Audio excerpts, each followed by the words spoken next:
Good morning, everybody. It's the 17th of January. Welcome to a new week. I'm Joe Neighbour from Signal Centre.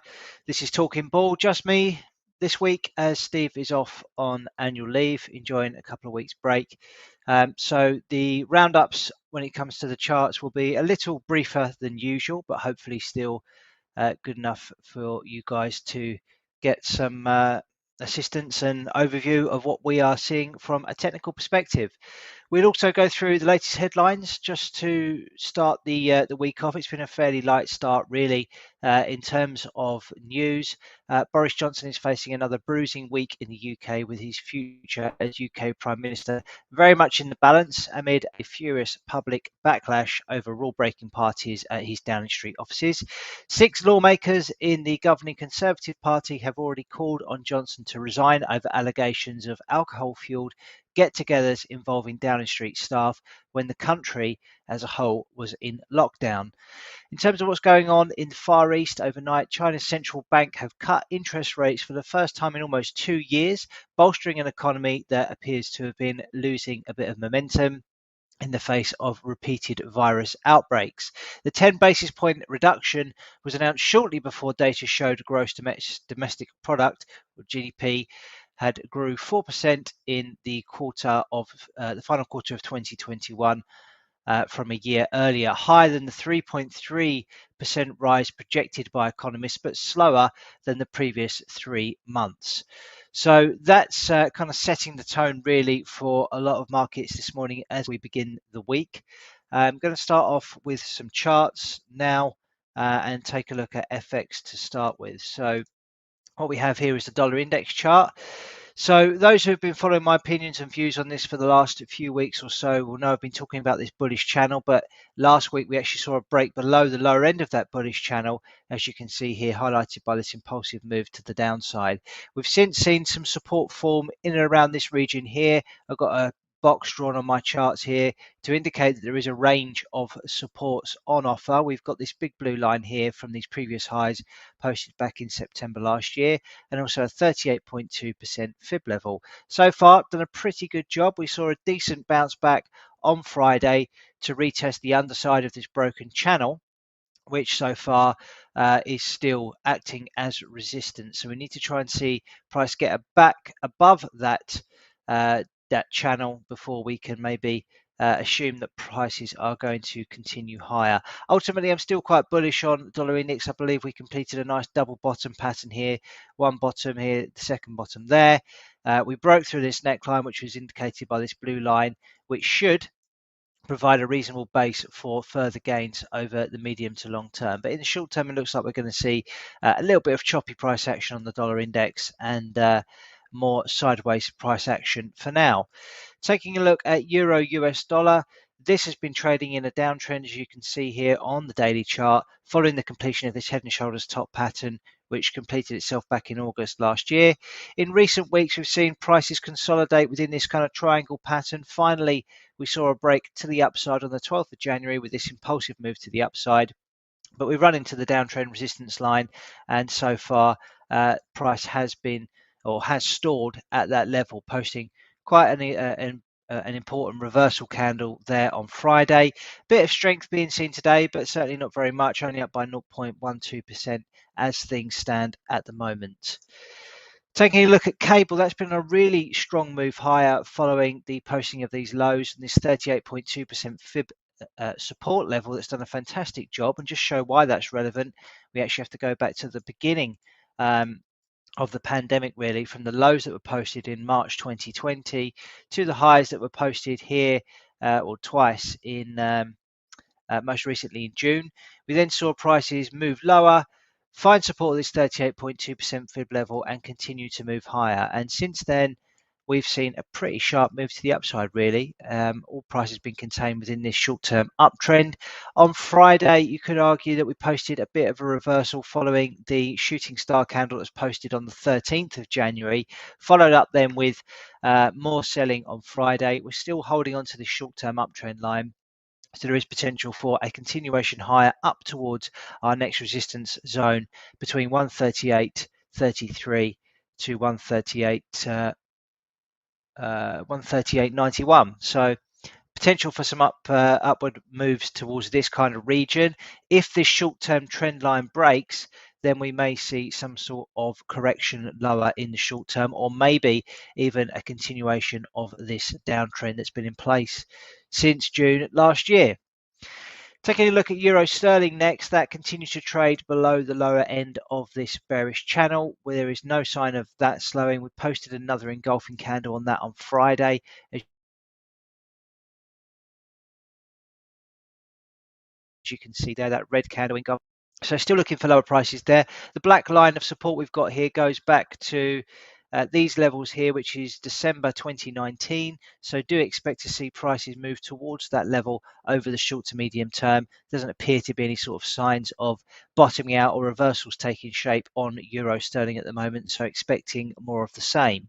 If we take a look at Aussie US dollar, that saw a pretty swift reversal on Friday, given that the strength that we saw in the dollar index. So on Thursday, we posted a bit of a shooting star there. And then we backed that up with further losses on Friday. Mildly higher today, but overall expecting prices to remain a little bit choppy, but overall the downtrend remains the dominant one, the dominant trend. So do expect to see lower prices eventually on that one, but in the short term I think we may see some more choppy price action there. So that will be that for the FX side of things. Let's move on to the next set of asset classes. I'm going to take a look at cryptocurrencies. So this is Bitcoin. Continues to trade within a short-term downtrend from the highs that we posted at 69,000 back in November. Obviously been a pretty chunky reversal in Bitcoin, correcting as much as 42.5% if we go down to those lows that were posted there at the 10th of January.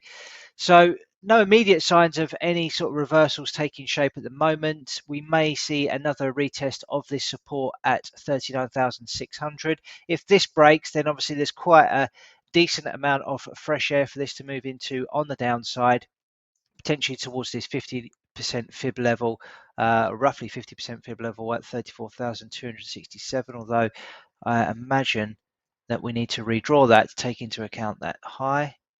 Yeah, so we're looking for 50% to come in around about 35,348. Below that, then we'd be looking down to these lows here around 30,000, which was a very pivotal level during 2021, and that managed to provide a decent base for that push up to new highs at 69,000. So for now, just be careful. I think with Bitcoin, there doesn't appear to be any kind of bias either way, really. I mean, short-term bias looks bearish, but clearly the longer-term trend still remains pretty bullish overall. Taking a look at Ethereum, that has had a bounce from the lows that we posted on the 10th of January, but appears to be maybe rolling over again to the downside. Short-term trend remains a little bearish. We've broken down through some key support levels, so it looks as though we could be heading a bit lower with this at the moment. Certainly the bias remains bearish in the short term. Key support now at 2,928. If that breaks, then we could be seeing lower prices down towards this kind of region at 2,651. So bear that in mind. On Ripple, again, pretty choppy, not really much to get from this chart at the moment. Short-term trend remains bearish, looks to be rolling over following a small period of strength, but I wouldn't be surprised if we saw lower prices, maybe to retest this sort of flash crash low that we posted in December down at 57.50.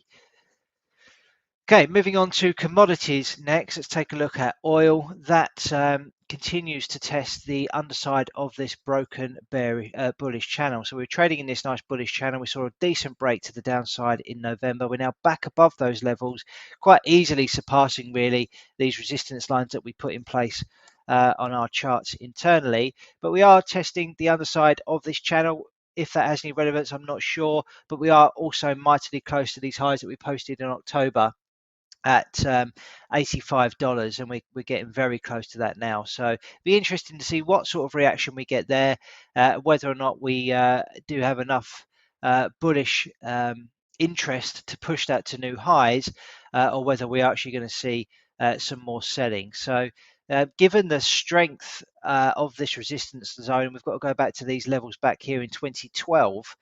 And obviously, we've already seen it do a decent job. I would be quite surprised if we can get through that very easily. So maybe that would be an opportunity for anybody out there on the selling side of things or the bearish side of things when it comes to oil to maybe fade it into those gains. Taking a look at gold, still just really not much going on here. I mean, the price action has been choppy and sideways for many months now, even throughout 2021 and its entirety, to be honest. Got some resistance in the short term at 1830. If that can be overcome, then maybe we'll go on to retest those highs that we posted in November at 1877. Then above that, up to these highs that we posted in June last year at 1916. Not really got a view either way on that at the moment. Just the only view I do have is that we're going to expect more sideways and choppy price action on that. So be careful if you are trading gold. Take a quick look at copper. That rallied into a decent resistance at 4.5817. Again, looks to be pretty sideways. You're trading in a bit of a range here. Lower end of the range comes in at 3.9564. The upper end between 4.810 to 4.8727. So more sideways price action. It looks as though we've hit some resistance there in the short term. So maybe we'll see a continuation lower throughout the next few hours when it comes to copper.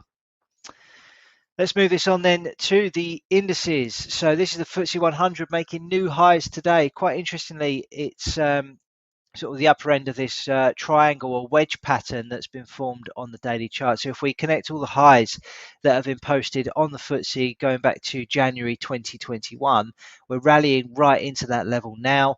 No real signs of it slowing down. We do have some highs up here to contend with as well on the FTSE 100. Just draw this horizontal line in here, which comes in at 7,678.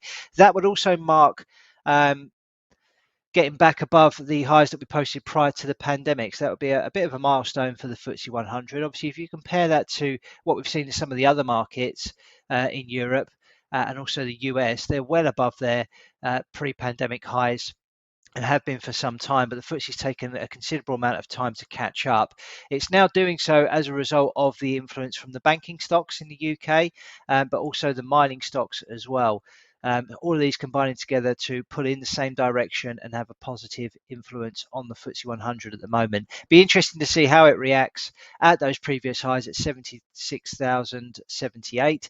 7,678, and also the upper end of this resistance here. So yeah, interesting watch on the FTSE today.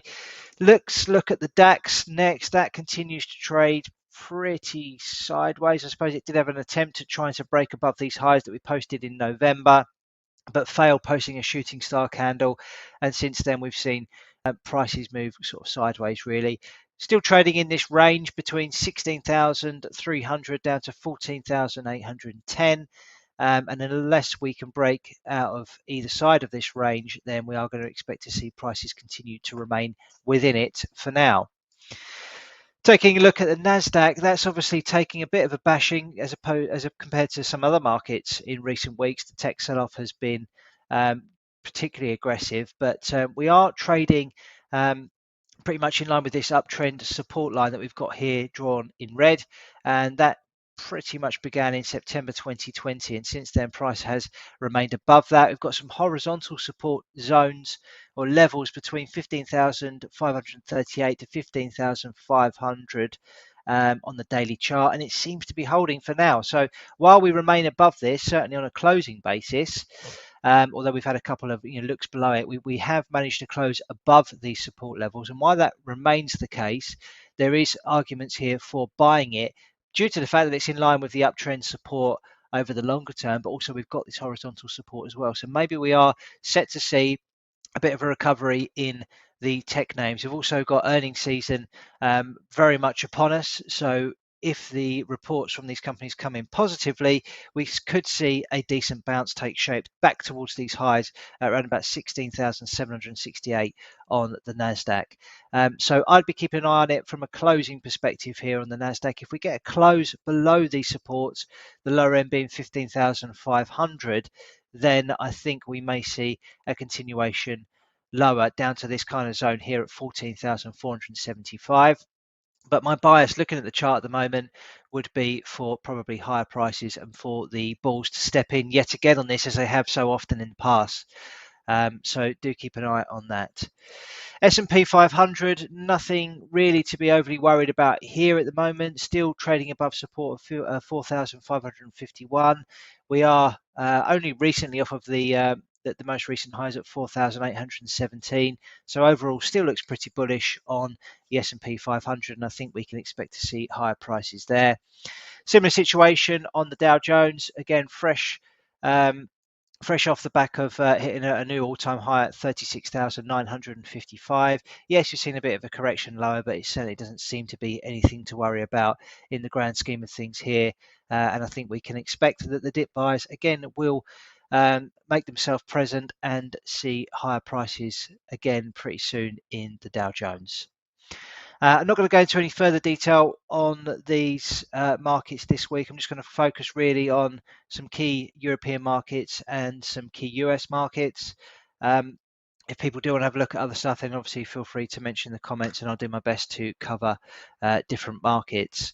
So I'm going to take a quick look at the gun to the head challenge that Steve and I participate in each trading day.